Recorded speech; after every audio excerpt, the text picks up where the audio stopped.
नमस्कार दोस्तों, ocean network में आपका स्वागत है। मैं हूं ओमकार चौधरी। बिना समय गंवाए जरा मल्लिकार्जुन खड़गे साहब की वाणी सुन लेते हैं, उन्होंने कहा क्या है, और फिर कार्यक्रम को आगे बढ़ाते हैं और गेस्ट को जोड़ते हैं। से गरीबी दूर होती क्या? आपको खाना मिलता पेट को? मैं किसी की आस्था के ऊपर ठोस नहीं लगाना चाहता हूं। अगर किसी को दुख हुआ तो मैं माफी चाहता हूं, लेकिन आप बताइए, अरे जब बच्चा भूखा मर रहा है, बच्चा स्कूल में नहीं जा रहा है, मजदूरों को मजदूरी नहीं मिल रही है, जब ये है तो ये लोग जाकर हजारों रुपए खर्च करके कंपटीशन पे डुबकियां मार रहे।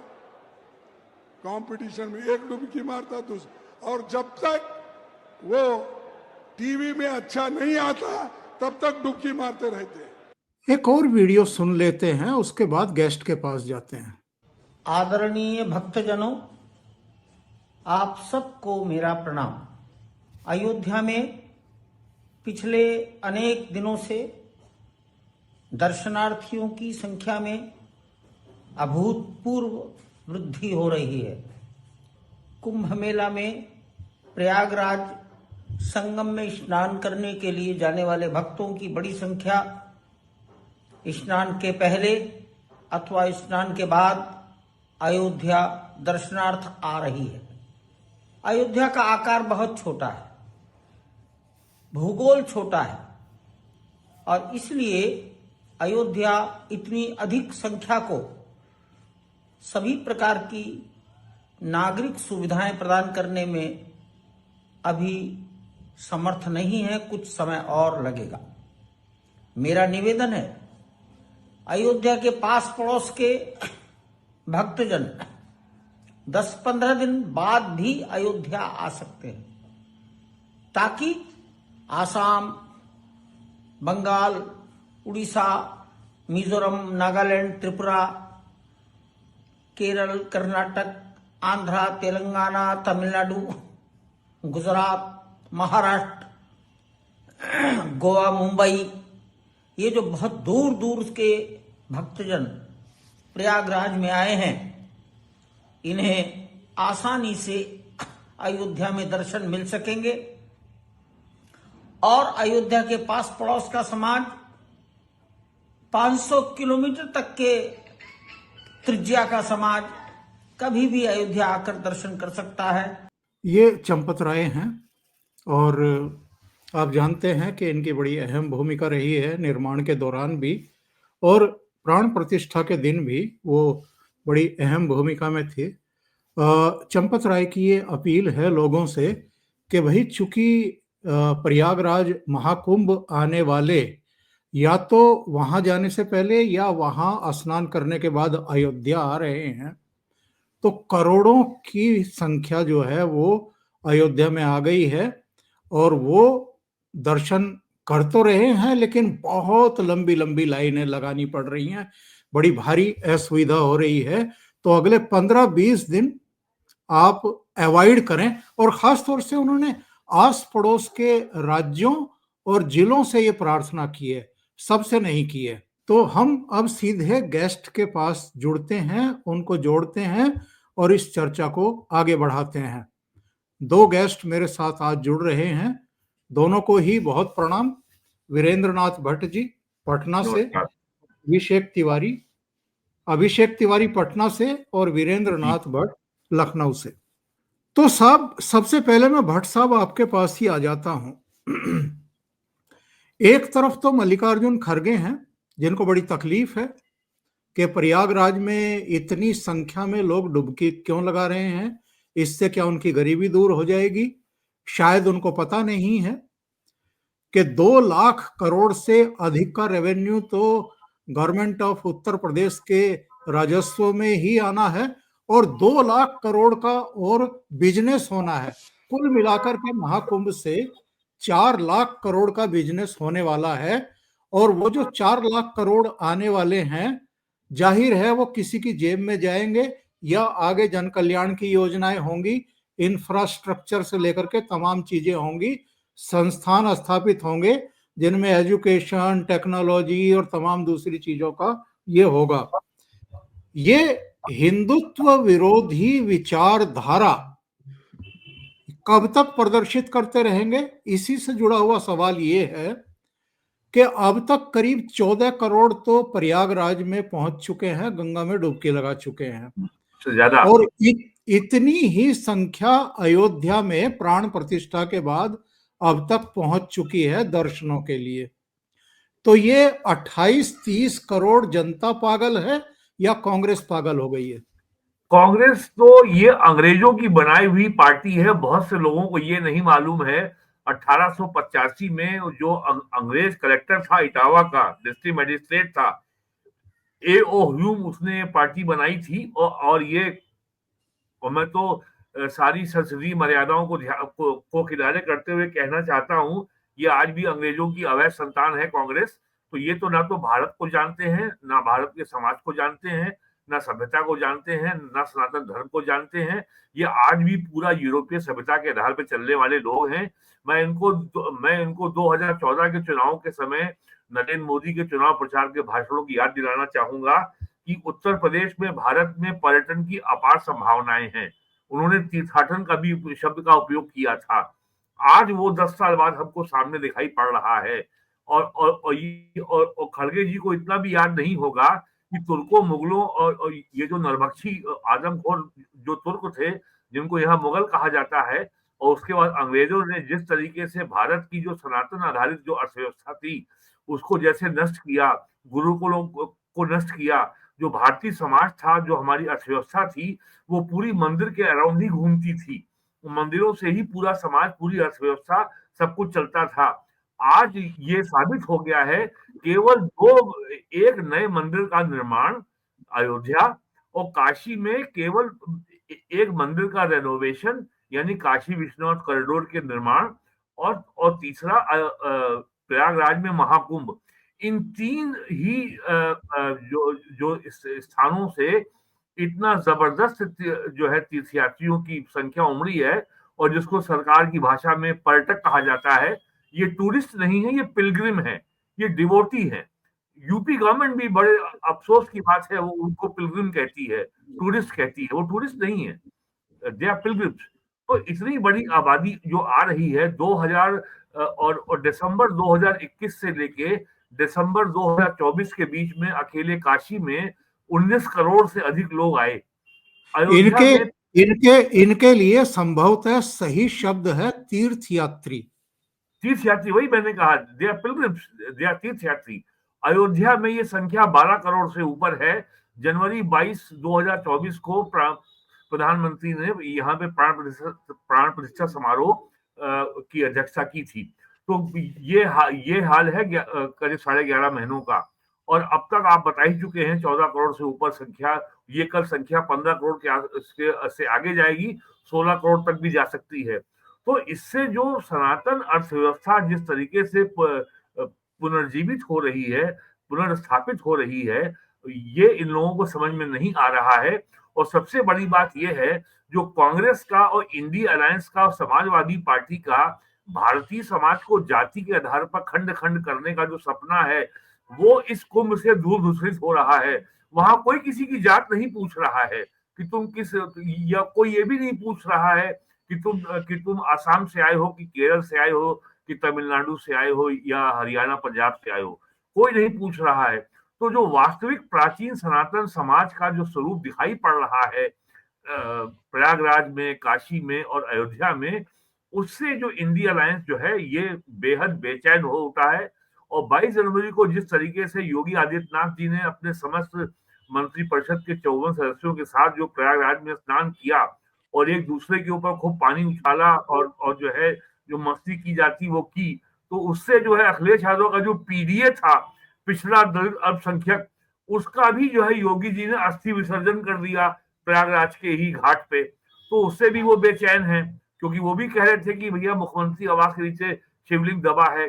तो ये जो है जिसको आप लोग हिंदू राष्ट्र कहते हैं या हिंदुत्व कहते हैं, ये वास्तव में भारत का जो सभ्यता मूलक समाज है, वो उसका वास्तविक चेहरा अब सामने आ रहा है। इंडिया यूरोप की 1648 की वेस्टफैलिया ट्रीटी पे आधारित के आधार पर गठित देश नहीं है। यह एक सिविलाइजेशनल नेशन स्टेट है, सभ्यता मूलक राष्ट्र राज्य है। दूसरा चीन है, तीसरा ईरान था जिसको इस्लाम ने नष्ट कर दिया, चौथा इजिप्ट था जिसको इस्लाम ने नष्ट कर दिया, केवल और चाइना में को जो है मार्क्सवाद ने नष्ट कर दिया। अब चाइना में भी जो है प्राचीन सभ्यता को रिवाइव करने का प्रयास हो रहा है, लोग मंदिरों में वहां बड़ी संख्या में अब जा रहे हैं। लेकिन भारत जो है 1000 साल के लगातार जो है क्रिश्चियनिटी के, इस्लाम के और औपनिवेशिक ताकतों जैसे ब्रिटेन, फ्रांस और पुर्तगाल के हमले को झेलने के बाद 1000 साल की दास्ता के बावजूद भी दुनिया की एकमात्र संस्कृति है जो आज भी अक्षुण्ण है। और मैं तो कहता हूं कि ये वास्तव में हिंदू राष्ट्र इसलिए है कि ये तो भोलेनाथ का देश है, ये तो नीलकंठ का देश है, ये 1000 साल से जहर पी रहा है, लेकिन आज भी जो है ये इस सभ्यता का जो ध्वज है पूरे दुनिया में लहरा रहा है। और ये पहला कुंभ है जब और ये डिजिटल टेक्नोलॉजी की देन है, उसकी मदद है, उसकी महानता है कि आज पूरी दुनिया भारत की सभ्यता की जो है कितनी बहुरंगी है और कितनी विविध है, कितनी डाइवर्स है और कितनी बहुआयामी है। और इसका जो और ये कोई इसका आकारहीन है, ये सही माने में अनंत है, सनातन है। ये दुनिया आज देख रही है, उनको समझ ही में नहीं आ रहा है। हमारे देश की आबादी 6 करोड़ है और यहाँ पे एक दिन में 1 करोड़ लोग नहा लेते हैं, ये उनके समझ ही में नहीं आ रहा है। और उनको दिखाई नहीं पड़ती, बस केवल जो है लोग आ रहे हैं, जा रहे हैं, कोई उनको टोकने वाला नहीं है, ना पुलिस किसी को मार रही है। लेकिन वीरेंद्र जी 60 देशों से अधिक के नागरिक आ चुके हैं, देश यहाँ पहुंचे हैं प्रयागराज में और परिवारों के साथ आए हैं, पति पत्नी आए हैं। और इटली का तो एक ग्रुप योगी आदित्यनाथ के सामने खड़ा होकर के जो है हमें संस्कृत के श्लोक में रामायण की चौपाइयां और तमाम दूसरे महामृत्युंजय मंत्र गाया, उन्होंने गायत्री मंत्र का पाठ किया, तो वो सब करते हुए दिखाई दे रहे हैं। और वो इतने आह्लादित हैं व्यवस्थाओं से, सफाई से, तमाम दूसरी चीजों से। ये सब चीजें कांग्रेस को दिखाई नहीं दे रही हैं। अभी अखिलेश को जो अब्राहमिक रिलीजन है, ये जो अब्राहमिक रिलीजन है, क्रिश्चियनिटी और इस्लाम, ये कितने छोटे हैं, इनकी दुनिया कितनी छोटी है, इनका मन कितना छोटा है। और इसमें स्पिरिचुअलिटी का, आध्यात्मिकता का कोई स्थान ही नहीं है।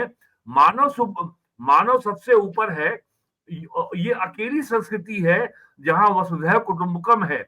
लेकिन इस्लाम कहता है कि बस केवल जो है केवल हम ही हैं सच्चे, बाकी सब झूठे।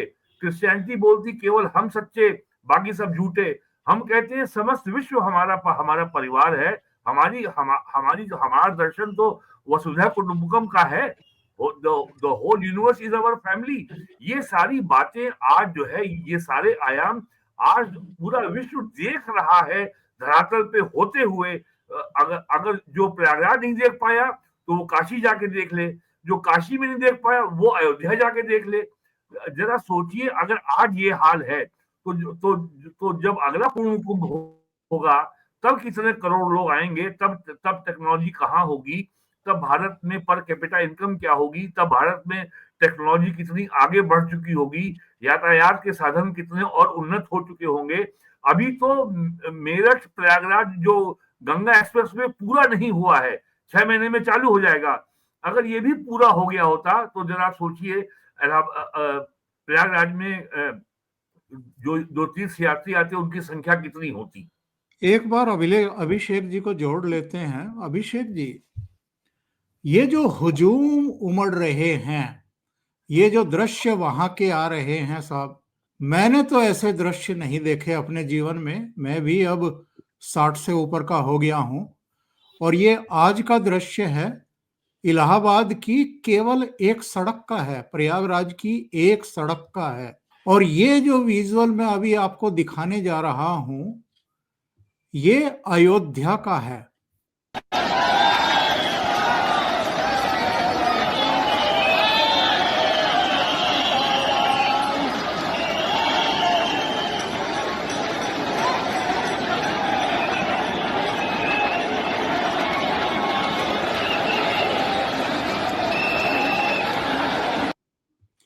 ये जो हर चुनाव के बाद हल्ला मचाते हैं, अरे ईवीएम हैक हो गई, ईवीएम हैक हो गई, इनको ये ईवीएम दिखाई नहीं देता है क्या?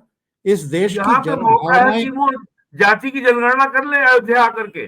देश की जनभावनाएं इनको समझ में नहीं आती हैं क्या? ओमकार सर, सबसे पहले तो आपको प्रणाम और वीरेंद्र भट्ट सर को प्रणाम, नमस्कार। आपके दर्शकों को भी प्रणाम।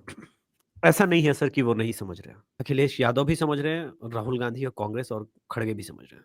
उनकी प्रॉब्लम ये है कि वो ये कह रहे हैं, उफ, इतना बड़ा लूट का मौका निकल गया। इतना बड़ा ये जो महाकुंभ है, हमारे समय में आयोजित होता तो इस 10,000 करोड़ में से कम 7,000 करोड़ तो हम लूट ही सकते थे। हमने देखा, ऐसा नहीं है कि ओमकार सर हमने नहीं देखा, हमने कॉमनवेल्थ घोटाला देखा, हमने आदर्श सोसाइटी स्कैम देखा है, तो हमें पता है।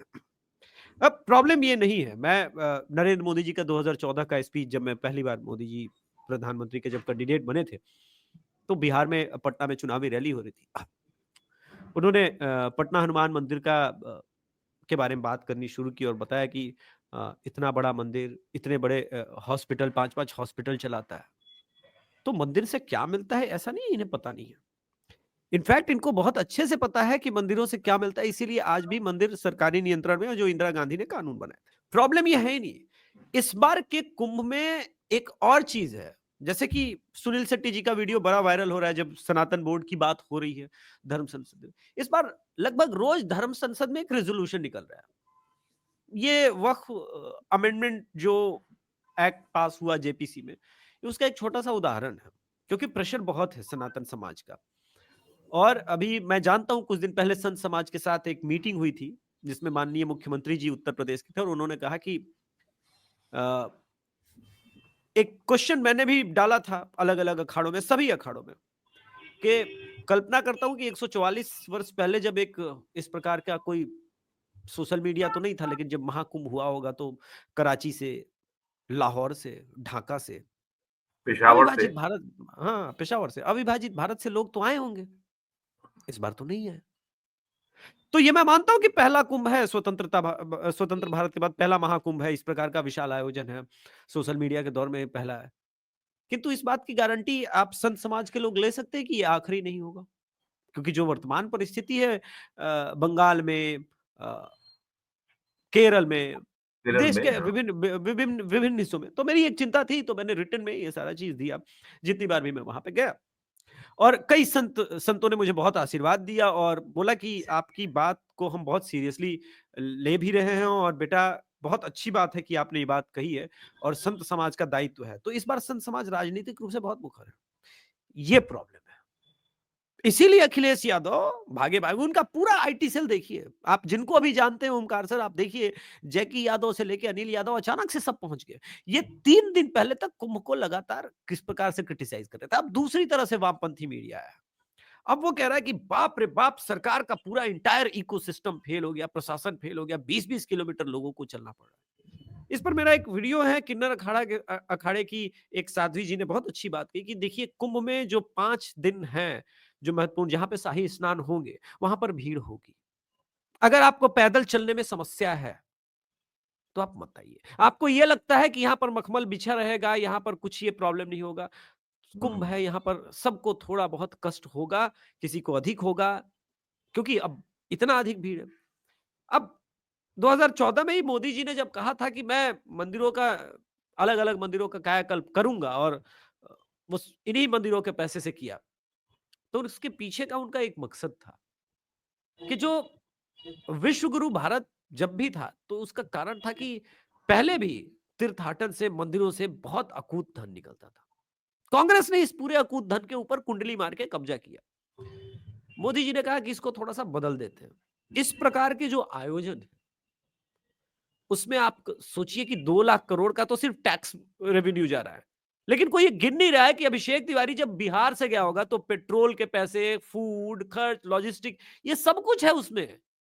जो जनरेशन है, ये जो पूरा इको इकोनॉमिक सिस्टम है जिसने सबको पैसे बनाया। अच्छा, वहां पर जाइए, जो अभी सर ने कहा कि जातीय जनगणना करने का सुनहरा अवसर है, वो जानते हैं कि ये वो गलत टाइम है। आपने देखा होगा कई संत चिमटा लेके दौड़ा रहे हैं, तो मैं दावे के साथ कह सकता हूं कि वहां जातीय जनगणना की बात कीजिए का नागा नागा साधु के पास, तो उनके हाथ में छड़ी, चिमटा, त्रिशूल वगैरह बहुत कुछ होता है, तो उससे सांस्कृतिक रूप से समझाएंगे। अब आता हूं क्यों कहा खड़गे ने, आप क्या सुनना चाहते हैं? वो यही बात वो हज के लिए कह सकता है, वो जानता है कि नहीं कह रहा। देखिए, जिसकी रोटी हम खाएंगे उसका गुण तो गाना पड़ता है। जिसके परिवार, योगी जी ने बहुत अच्छा है भाई, जिसके परिवार के साथ रजाकारों ने वो आप किया। अपनी बात कंटिन्यू रखिएगा, मैं एक ट्वीट दिखा देता हूं खरगे के जवाब में। ये जी ट्वीट है साहब, दिलीप मंडल का। उन्होंने लिखा है कि भारत की गरीबी दूर करते हुए राहुल गांधी। अब हाँ ठीक है खरगे जी, टोपी लगाई हुई है गोल, हाँ। हरा कपड़ा एक गले में डाला हुआ है और किसी मजार पर हैं, संभवतः अजमेर में है। नहीं नहीं, तो मैं यहाँ यहाँ तो गरीबी दूर हो रही है, इसका मतलब खरगे जी मैं की इस पॉइंट दृष्टि पे आ रहा में। हूं सर, मैं आयोजन के ही पॉइंट हाँ, पे आ रहा हूं। मैंने नोट किया आपके इस प्रश्न के लिए आंसर, इसलिए मैं बार बार बीच बीच में नीचे भी देख रहा हूं। कर्नाटका में टीपू सुल्तान जयंती खूब मनाई जाती है, कांग्रेस सरकार जब भी आती है। अब मुझे ये कोई बताए, खड़गे जी तो वही के हैं, उनके बेटे तो वहां मंत्री भी हैं, मतलब खाने को मिल रहा था क्या? यहां तो खाने को मिल रहा है, अडानी का, हाँ, भंडारे अंबानी चल रहे का, हैं 24 घंटे। सुधा मूर्ति जी का, अलग अलग। मैं दावे के साथ कहता हूं कि कुंभ में जितना पर्याप्त भोजन है, वहां 45 दिन कोई भी भूखा नहीं रह सकता। आप 3 और टाइम अडानी वहां का भी भंडारा लगा हुआ अडानी है। का भी चल रहा है, अडानी अडानी का का भी भी चल चल रहा रहा है। नहीं, वो है। तो यस। एक अलग, देखिए वो तो एक अलग बर्नौल मोमेंट है, वो एक अलग बर्नौल है। एक साथ सर इतने जगह पे बदन जला हुआ है, तो हर जगह पे जख्म को खरोदेंगे तो फिर वो बिलबिला उठेगा। एक एक करके हम बात करेंगे।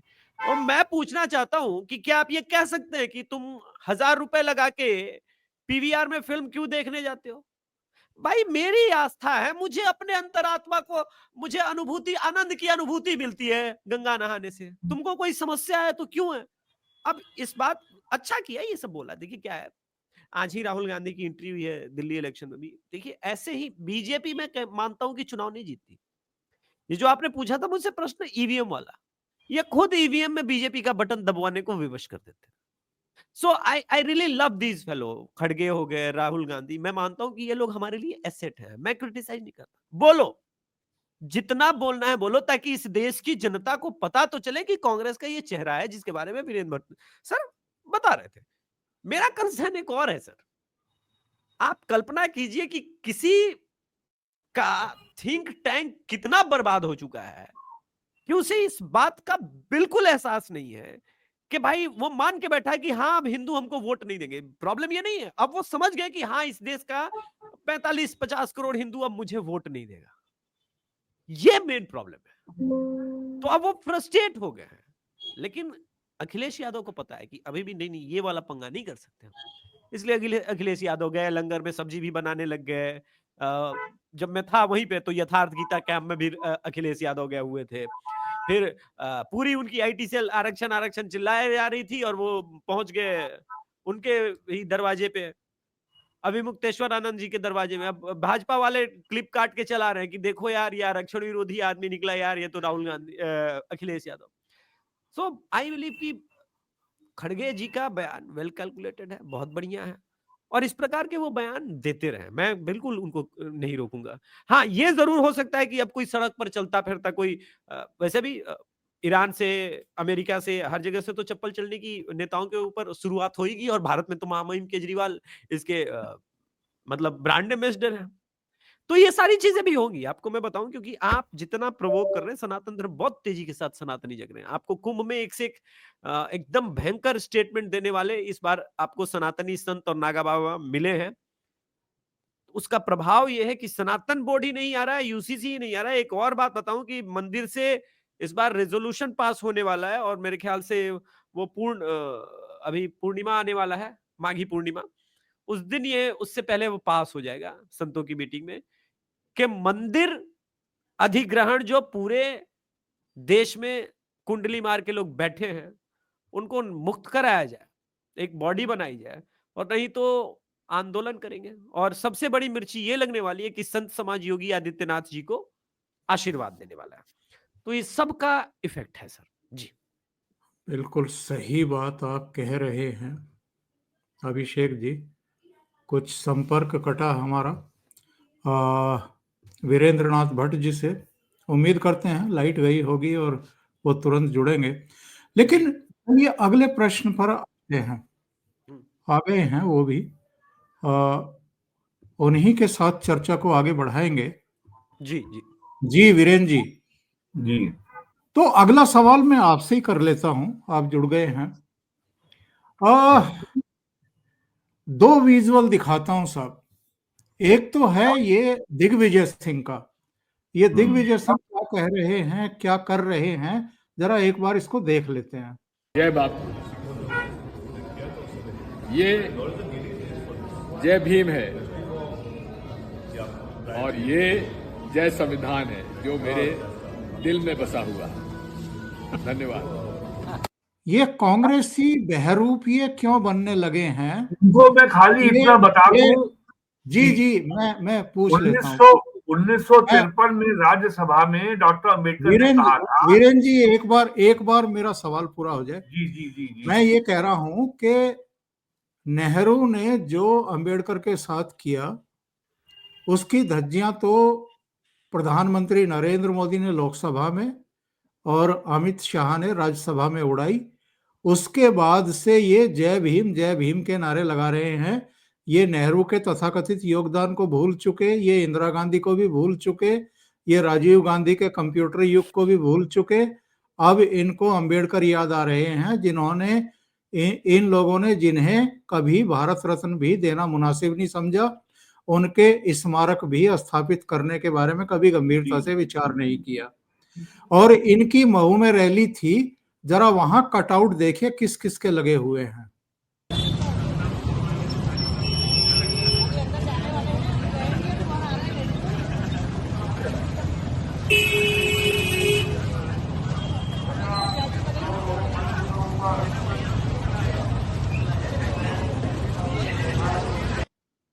अंबेडकर के नाम पर ये सभा आयोजित की गई और अंबेडकर का ही वहां पर कटआउट नहीं था। मैं ये कहना चाहता हूं कि ये जो प्रचार किया जाता है, अब तो सभी पार्टियां कर रही हैं कि बाबा साहब का संविधान, डॉक्टर अंबेडकर ने अपने जीवन काल में कभी ऐसा दावा नहीं किया। 1953 में राज्यसभा के मेंबर के रूप में, और ये कार्रवाई में दर्ज है, कोई भी जाके देख सकता है, उन्होंने कहा था कि मेरा बस चले तो मैं संविधान को जला दूं। और उन्होंने ये भी कहा कि मुझे हैक कर लिया गया था, मुझसे वो सब करवा लिया गया जो मैं करना नहीं चाहता था। प्रोफेसर आनंद टेलटुंबडे की अभी ये हाल में किताब आई है, जो Tata institute of social sciences में मुंबई में प्रोफेसर हैं, वो कोई भी पढ़ सकता है। उसमें ये सारा ब्यौरा दिया गया है। डॉक्टर अंबेडकर ने महात्मा गांधी के बारे में क्या कहा है, वो बीबीसी का उनके इंटरव्यू का वीडियो यूट्यूब पे उपलब्ध है। उन्होंने नेहरू के बारे में क्या कहा है, वो भी वीडियो यूट्यूब पे उपलब्ध है, कोई भी देख सकता है। और डॉक्टर अंबेडकर जो है सेकुलरिज्म को संविधान में शामिल किए जाने के खिलाफ थे, इस आधार पे खिलाफ थे, यदि सेकुलरिज्म होगा, स्टेट का कोई रिलीजन नहीं होगा, तो फिर माइनॉरिटी के लिए अलग से प्रोविजन रखने का कोई आधार नहीं है। लेकिन नेहरू चाहते थे, इस बात पे अड़े हुए थे कि संविधान में माइनॉरिटी जरूर होगा, क्योंकि वो संविधान के माध्यम से अपने माइनॉरिटी वोट बैंक की आधारशिला को रख रहे थे। इसीलिए 1950 में संविधान के में सेकुलरिज्म शब्द नहीं जोड़ा गया, जो कि 1975 में इमरजेंसी में, आपातकाल में, जब समस्त विपक्ष के सांसद और नेता जेल में थे, तब इंदिरा गांधी ने उसको बैकडोर से संविधान के प्रियम्बल में प्रारूप में शामिल कर लिया। ये है कांग्रेस की असलियत। और 1990 में बहुजन समाज पार्टी का जब उभार यूपी में हुआ, उसके बाद डॉक्टर अंबेडकर की फोटो को इन्होंने अपनी होर्डिंग्स में लगाना शुरू किया। उसके पहले तक ये कभी इन्होंने डॉक्टर अंबेडकर का नाम भी नहीं लिया था। और 1989 में 89 में जब वीपी सिंह चीफ मिनिस्टर बने हैं, तब डॉक्टर अंबेडकर की जो है लाइफ साइज की, वो लोकसभा के या संसद भवन के सेंट्रल हॉल में लगाई गई और उसी साल उनको भारत रत्न का पुरस्कार दिया गया। नेहरू ने, इंदिरा गांधी ने, राजीव गांधी ने अपने जीवन काल में ही ये पुरस्कार स्वयं को दे दिया था। तब उन्हें डॉक्टर अम्बेडकर याद नहीं आए थे, आज उनको अम्बेडकर याद आ रहे हैं। तो कांग्रेस का ये और जो लोहिया कहते थे, ये कांग्रेस जो है ये अंग्रेजों की मानस पुत्र है, अंग्रेज जैसी है, वो बात आज स्वयं सामने आ रही है कि ये सब लॉर्ड मैकाले की संतानें हैं और कैसे ये रंग बदल रहे हैं ये। और अब उनके गले में मफलर जय भीम हो गया और एक बाइबल नुमा किताब ली है और वो संविधान हो गया। अरे आपकी इसके प्रति निष्ठा क्या है? आपने तो इमरजेंसी में आपने इतना बड़ा एक साथ संशोधन किया था कि आपने लगभग नया संविधान ही बना दिया था। तो ये जो है और किस तरीके से डॉक्टर अम्बेडकर को नेहरू कभी संविधान सभा में शामिल करने को तैयार नहीं थे। किस तरीके से 1952 में बंबई में लोकसभा का चुनाव डॉक्टर अम्बेडकर को नेहरू ने हरवाया स्वयं पूरी ताकत लगा करके, और फिर किस तरीके से अन्य दलों के सहयोग से वो राज्यसभा पहुंचे। ये सारी बातें इतिहास में दर्ज हैं। इसके लिए किसी एएसआई के एक्सकवेशन की या उत्खनन की आवश्यकता नहीं है, किसी कार्बन डेटिंग की आवश्यकता नहीं है, किसी ग्राउंड पेनिट्रेटिंग राडार की आवश्यकता नहीं है। ये सारी बातें संसद की लाइब्रेरी में उपलब्ध है या इवन इंटरनेट के सर्च इंजन पे उपलब्ध है।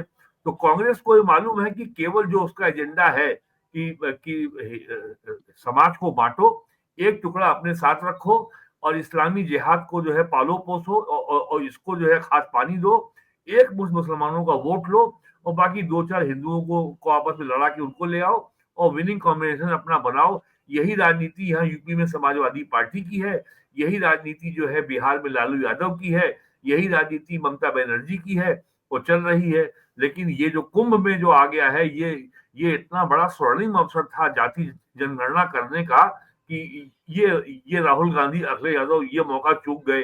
अभी भी समय है, कल भी कर सकते हैं, अभी भी अयोध्या आगे कर सकते हैं। तो ये और अब जो है जो आयोजन अब तक जो योगी जी मोदी जी कर चुके हैं, इनसे लड़ने का और इन जैसी राष्ट्र विरोधी समाज विरोधी ताकतों को ठिकाने लगाने का एक ही तरीका है कि आप बड़ी लकीर खींच दीजिए, और बड़ी लकीर खींचने का काम हो रहा है। यूनिफॉर्म सिविल कोड लागू हो गया है उत्तराखंड में और वक्फ अमेंडमेंट बिल ने जेपीसी में पहली बाधा पार कर ली है। एनडीए के सारे सांसद एक हैं, जो इनको जो बहुत उम्मीद थी कि चंद्रबाबू नायडू और नीतीश कुमार जो है ये साथ नहीं देंगे। हालांकि जो जमात उलेमा हिंद का जो नेता है देवबंद का जिहादी वो अरशद मदनी, उसने बहुत कोशिश की, पटना में जाके मीटिंग की, उसने हैदराबाद में जाके मीटिंग की और उसने बार बार बयान दिए, इंटरव्यू दिए कि टीडीपी को ये नहीं भूलना चाहिए कि उसको मुसलमानों का वोट मिलता है। असली बात ये है कि ये जो आपका वक्फ बिल है और ये जो यूनिफॉर्म सिविल कोड है, जो बात कोई नहीं कहता, जिस संविधान को हम लोग कहते हैं कि सेकुलर है, वास्तव में ये दोनों कानून यूनिफॉर्म सिविल कोड और वक्फ बिल ये फतवाए आलमगीरी को संविधान से निकाल रहे हैं। फतवाए आलमगीरी भारत को इस्लामी के लिए औरंगजेब ने जो फतवा जारी किया था, ये उसी का ही हिस्सा है, वक्फ कानून और आपका ये कि और मुस्लिम पर्सनल लॉ। तो अब जो है फतवा आलमगीरी की विदाई हो रही है, ये चिंता है इनकी और मुसलमानों में अशराफिया की, अपर कास्ट की, शेख सैयद तुर्क पठान की ये चिंता है कि अब उनका जो एक अधिकार बना हुआ था मुसलमानों के ऊपर, इस्लाम के नाम पर डरा के रखते थे, अब ये काम मुश्किल हो जाएगा। वीरेन जी, अंतिम चरण में पहुंचते हैं कार्यक्रम के। संभवतः 9:30 बजे अभिषेक जी का भी प्रोग्राम होता है, तो मैं कुछ चित्र दिखाता हूं साहब। ये राजनाथ सिंह साहब की डुबकी थी, ये योगी आदित्यनाथ की अपने पूरे मंत्रिमंडल के साथ डुबकी थी। बहुत विधि विधान के साथ उन्होंने गंगा मैया की पूजा भी की है। ये अमित शाह साहब की साधु संतों के साथ और बड़े संतों के साथ, बड़े नामों के साथ डुबकी थी, और ये परिवार के साथ उनका गंगा के तट पर पूजन था। अभी इनके महामंडलेश्वर आने वाले हैं 5 फरवरी को प्रधानमंत्री नरेंद्र मोदी। हाँ, मोदी जी भी आने वाले हैं। अभी तो अभी तो केवल 3 की ही मैंने दिखाई है। इनको भी पता है कि 5 फरवरी को मतदान भी है दिल्ली में और 5 फरवरी को उनका गंगा स्नान भी है। और जब प्रधानमंत्री कहीं पहुँचते हैं, इस तरह के अनुष्ठानों में पहुँचते हैं, इस तरह के गंगा किनारे के प्रोग्राम में पहुँचते हैं, तो ज़ाहिर है सारे चैनल, सभी भाषाओं के चैनल उसको लाइव दिखाते हैं। तो असली पीड़ा क्या अभिषेक जी ये है इन लोगों की? सर आप एक चीज मिस कर गए, आपसे पहले ही अजीत अंजुम ने इस पे शो किया, बोला बाप रे बाप, दिल्ली चुनाव वोटिंग हो रहा होगा और मोदी जी वहां जा रहे हैं। अब आप सोचिए कि इस देश में पत्रकारिता का ये स्तर गिर गया है कि लोग किसी को कुंभ नहाते हुए भी देख ले रहे हैं किसी दिन, तो कह रहे हैं बाप रे बाप, इसी दिन क्यों नहाना है? भाई साहब, इस ये देश स्वतंत्र है, प्रधानमंत्री जी भी स्वतंत्र है, अभी तक जो है अंग्रेजों के गुलाम हम वापस नहीं बने हैं। जब बन जाएंगे अंग्रेजों के, मुगलों के गुलाम, तब अजीत अंजुम इस प्रकार की बात करें, चलेगा, कोई दिक्कत नहीं है। देखिए ये बात ठीक है कि 5 फरवरी को बर्नॉल मोमेंट तो है, और देखिए दूसरी बात क्या, मैंने वो बताया 5 फरवरी को ही मोदी जी को जो धर्म संसद अभी रिसेंटली एक और हुई थी, वो उसमें लिस्ट थमा दी जाएगी कि संत समाज की ये डिमांड है। अब आप कल्पना कीजिए कि वक्त तो जा रहा है, सनातन बोर्ड से संबंधित बातें होने लगेंगी, किंतु असली चीज जो है वो एनपीआर पर बात होने लगी। और आप देखेंगे इस देश में इस बार मोदी सरकार कई ऐसे चीज कर रही है जो आपको सिमिलर पैटर्न लगेगा वो ट्रंप का। ट्रंप के आने से पहले ही एक्चुअली बीजेपी की इस बार 240 वाली जो सरकार है वो 302 से ज्यादा स्ट्रांग दिख रही है। वो क्यों? आप देखिए रोहिंग्या या बांग्लादेशियों को जिस प्रकार से दिल्ली में आइडेंटिफाई किया जा रहा है, बिहार में नेपाल बॉर्डर जो उत्तर प्रदेश का लग रहा है, आज महाराष्ट्र में किया जा रहा है। महाराष्ट्र में किया जा रहा है। आज एक और बड़ी चीज हुई है कि मध्य प्रदेश के चीफ मिनिस्टर साहब ने कहा है कि भाई साहब आइडेंटिफाई किया जाए और एट द सेम टाइम वक्त की जो प्रॉपर्टी है जो सरकारी कैप्चर किया उसको आइडेंटिफाई किया जाए, विल पनिश वक्फ बोर्ड। तो मोहन यादव जी ने, हरियाणा के नायब सिंह सैनी जी ने पहले ही बोला कि identify each and every Rohingya and Bangladeshi. सो ये जो प्रोसेस है, आप बेकार में मैक्सिकन के लिए पूरा लेफ्ट मीडिया रो रहा है, यहां प्रोसेस ऑलरेडी शुरू हो गया है और ये कार्यवाही आपको बहुत ठोस होती हुई नजर आएगी आने वाले समय में। तो अभी हार्ट ब्रेक मोमेंट तो कई आने हैं, बट लेट मी से एक चीज बहुत आराम से मुझे अच्छा लग रहा है कि मैं इन लोगों को रोते हुए देखूं, और मैं कभी कभी इसलिए भी प्रसन्न होता हूं ना सर कि सामने वाला मेरी प्रसन्नता को देख के दुखी हो जाता है। और एंड आई ये अभी केवल भारत और अमेरिका में नहीं, आप यूरोप में भी देखेंगे।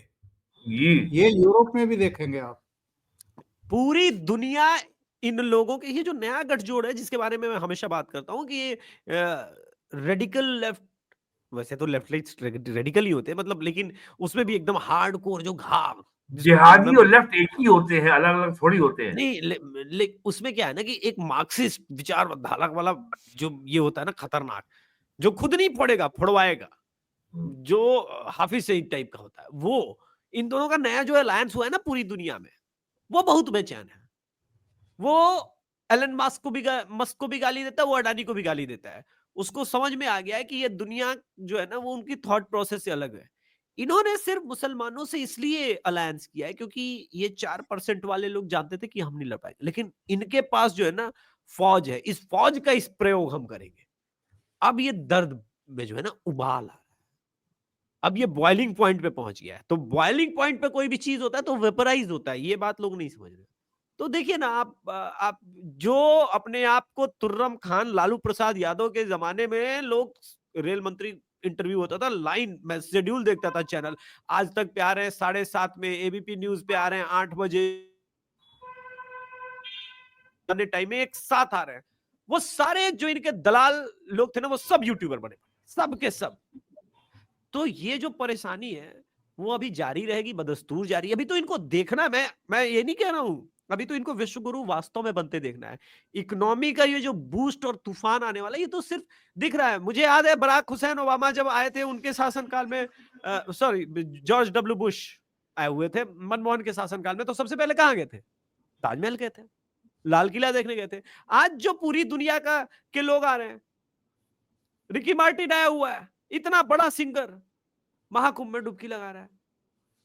सुधा मूर्ति से लेकर के पूरी दुनिया भर के लोग, स्टीव जॉब्स से लेकर के सब आ रहे हैं, डुबकी लगा रहे हैं। तो ये जो व्यथा है, आप सोचिए सर, कितना छाती पे सांप लौट रहा होगा, इसमें कितने करोड़ का स्कैम हो सकता था।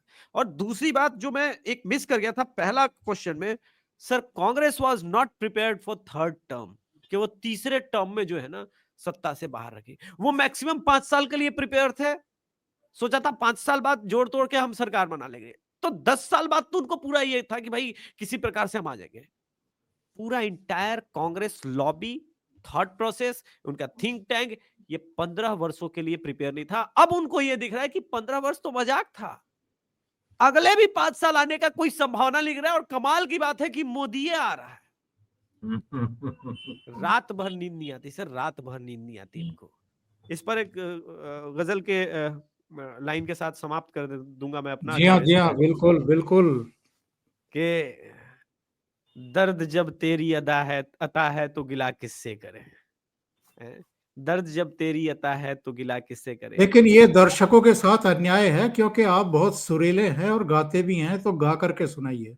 दर्द जब तेरी अता है तो गिला किससे करे, हिज्र जब तूने दिया है तो मिला किससे करे। तो अब यही बात है सर कि कहाँ से इतना दर्द है। अब तो कैलेंडर तक कैलेंडर बदल गया है सर, किससे मिले सर, कहाँ जाए, कहाँ सुनाए सर, वो दिक्कत है सर। बहुत बहुत धन्यवाद अभिषेक तिवारी जी और वीरेंद्र नाथ भट्ट जी, आप दोनों ने इतना समय निकाला ओशियन नेटवर्क के लिए और बहुत ही महत्वपूर्ण मुद्दों पर चर्चा की। Thank you so much. Thank you sir, प्रणाम सर, धीरेन्द्र सर, प्रणाम सर, नमस्कार।